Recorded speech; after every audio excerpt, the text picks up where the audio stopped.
ను నాశనం చెయ్యాలనుకోలేదు. అవును. కేవలం ఆ నారిని కొద్దిగా వదిలిచేశాడు. ఎగ్జాక్ట్లీ. తన స్నేహితుడు దేవేష్ కూడా పర్ఫెక్ట్ కాదు అని అందరికీ తెలియజెయ్యాలి. అతను కూడా జనం ముందొక్కసారి గురి తప్పితే చూడాలి. తద్వారా ఆకాశములో ఉన్న దేవేష్ మళ్లీ తన స్థాయికి కిందకొస్తాడు అన్నదే కిరణ్ ఉద్దేశం. తన అంతరాత్మ వద్దని వారిస్తున్నా సరే అతని చేతులు ఆ తప్పును చేసేశాయి. హ్మ్. దీన్నే మోడర్న్ సైకాలజీలో ప్యాసివ్ అగ్రెసివ్ సాబొటాజ్ అంటారు. ఓ అవునా? అవును. ఎదుటివారి విజయాన్ని నేరుగా ఆపలేనప్పుడు ఇలాంటి చిన్న చిన్న అడ్డంకులు సృష్టించడం ద్వారా ఒక విచిత్రమైన ఆనందాన్ని పొందే ప్రయత్నమది. నిజమే. ఆ తప్పు చేసిన మరుసటి రోజు పోటీ మొదలైంది కదా. దేవష్ తన విల్లును తీసుకున్నాడు. నారిని లాగినప్పుడు కూడా అతనికి ఎలాంటి తేడా కనిపించలేదు.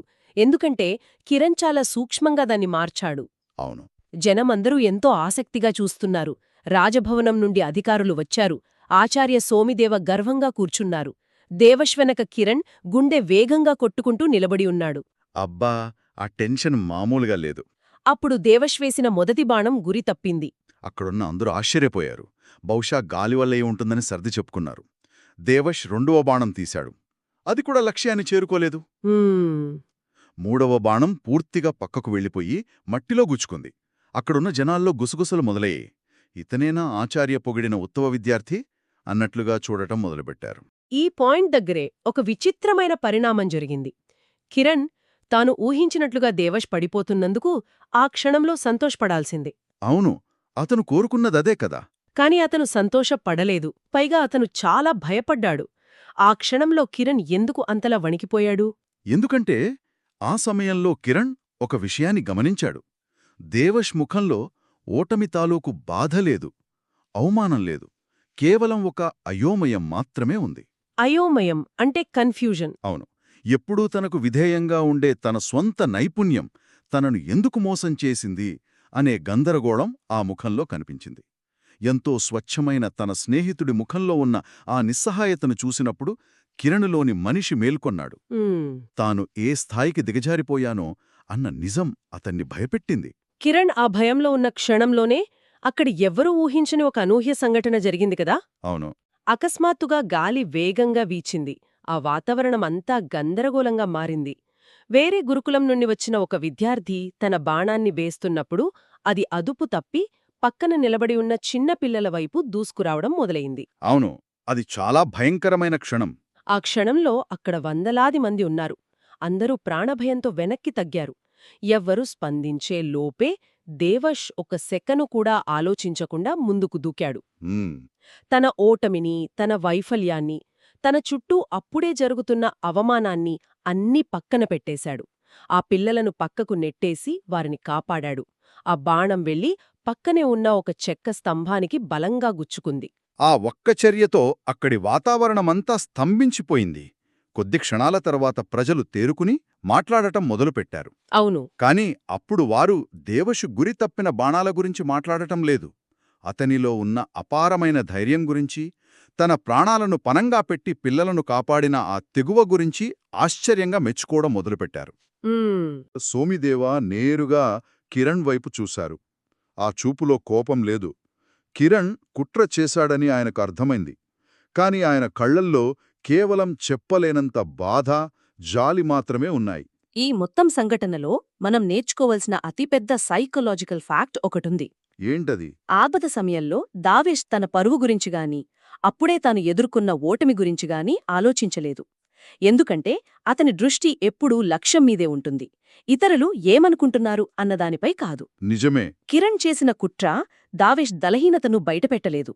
పైగా అతనిలో దాగి ఉన్న నిజమైన గొప్పతనాన్ని, అతని అసలైన క్యారెక్టర్ను ప్రపంచానికి పరిచయం చేసింది. అసూయతో మనం ఎదుటివారిని కిందకు లాగాలనుకున్నప్పుడు అది వారిని కాదు, మనల్ని మనం కిందకు లాగుతున్నట్లు లెక్క. అబ్బా, చాలా అద్భుతంగా చెప్పారు. ఆ తర్వాత జరిగిన పరిణామాలే ఈ కథకు అసలైన ప్రాణం పోస్తాయి. అవును. నది ఒడ్డున ఆ ఇద్దరు స్నేహితులు ఒంటరిగా కలుసుకున్నారు. సూర్యాస్తమయం అవుతోంది. కిరణ్ ఇప్పుడు ఆ అసూయ, అహంకారమనే కవచం నుండి పూర్తిగా బయటకొచ్చేశాడు. పశ్చాత్తాపంతో నిండిపోయాడు. ఆ సంభాషణను చదువుతుంటే ఎవరికైనా హృదయం బరువెక్కుతుంది. కిరణ్ తలవంచుకుని నిలబడ్డాడు.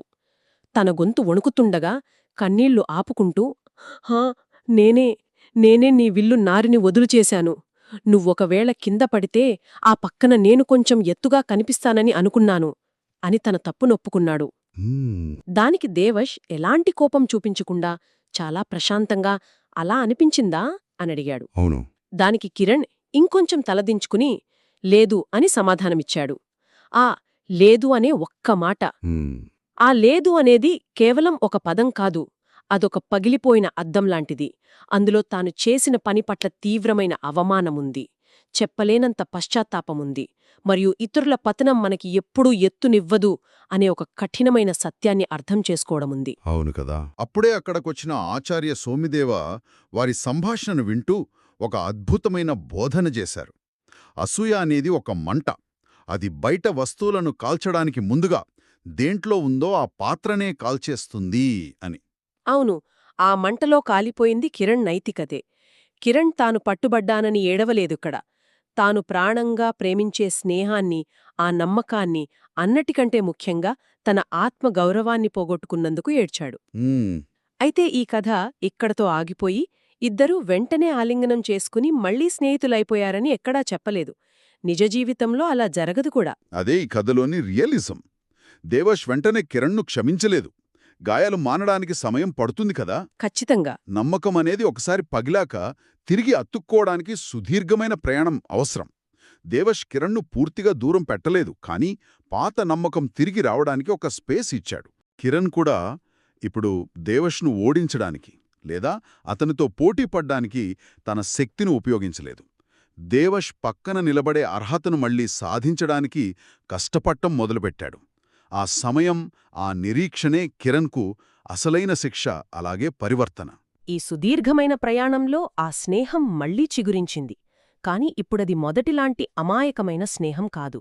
అది ఎన్నో పాఠాలు నేర్చుకున్నా, గాయపడి కోలుకున్నా, జ్ఞానంతో కూడుకున్న స్నేహం. అవును. ఈ లోతైన కథ ద్వారా మనం నేర్చుకోవాల్సిన అతిపెద్ద జీవిత పాఠం ఒకటే: స్నేహం కంటే ఎప్పుడైతే పోలిక అంటే ఆ కంపారిజన్ బలపడుతుందో అక్కడే అసూయ పుడుతుంది. నిజమే. వేరొకరి విజయం, వారి ఎదుగుదల ఎప్పటికీ మన జీవితాన్ని చిన్నదిగా చెయ్యదు. ఈ సత్యాన్ని మనం గ్రహించాలి. అవును. ఇతరులను కిందకు లాగాలని చూసినప్పుడు మనం వారిని కిందకు లాగుతామో లేదో తెలీదుగాని ముందుగా మన క్యారెక్టరే బలహీనపడుతుంది. ఖచ్చితంగా. నిజమైన స్నేహం ఎప్పుడూ కాంతితో పోటీపడదు. దాని పక్కన తను ఎలా ప్రకాశించాలో, ఆ వెలుగులో తన దారిని ఎలా వెతుక్కోవాలో నేర్చుకుంటుంది. కిరణ్ నేర్చుకున్న పాఠం కూడా ఇదే. చాలా స్పష్టంగా చెప్పారు. ఈ లోతైన ప్రయాణం తర్వాత మన మనసుల్లో ఒక నిశ్శబ్దమైన శాంతి మిగులుతుంది. కాని అదే సమయంలో మనందరం అడగాల్సిన ఒక ప్రశ్న కూడా మిగిలిపోతుంది. మనం రోజువారీ జీవితంలో, ముఖ్యంగా ఈ సోషల్ మీడియా యుగంలో ఎప్పుడైనా ఇతరులతో మనల్ని మనం ఎంతగా పోల్చుకుంటామంటే ఆ క్రమంలో మన సొంత ప్రయాణానికున్న విలువను, మన కష్టానికున్న గుర్తింపును మనమే మర్చిపోతామా? ఈ ప్రశ్నను మనందరం ఒకసారి నిశ్శబ్దంగా ఆలోచించాలి.